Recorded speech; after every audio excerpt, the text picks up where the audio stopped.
நடக்கிறது கூட ஒரு வேலையா இருக்க. கடவுளே, இன்னைக்கும் நல்ல பொழுதா இருக்கணும்ப்பா.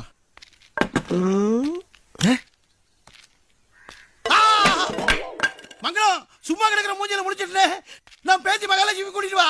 அவன் மூஞ்சில முடிக்கணும், சீக்கிரமா வா. ஆமா, இப்ப என்ன சொன்ன கொஞ்ச நேரத்துக்கு முன்னால? சும்மா திடீர் பையன் சொன்னேன். சும்மா திடீர்னா உனக்கு அவ்வளவு கேவலமா? அது எவ்வளவு கஷ்டம் தெரியுமா?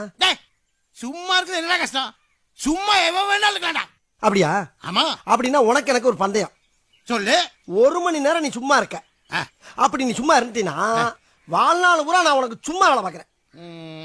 சரிடா. நீ என்கிட்ட தோத்துட்டீன்னா நம்ம 2 பேர்த்துக்குள்ள பேச்சை நிறுத்திக்கலாம். பேச்சுவார்த்தையை நிப்பாட்டுறது ஒரு பந்தயமா? நீ பேசல எனக்கு சோறு கிடைக்காதா? போட்ட 5 சவுக்கடி நீ என்கிட்ட வாங்கணும். 5 சவுக்கடியாடா? தோத்து போல 10 சவுக்கடி வேலை வாங்கிக்கிறடா. ஒத்துக்கிறியாடா? எழுதியது சவுக்க ஜெயிச்சிருவானோ?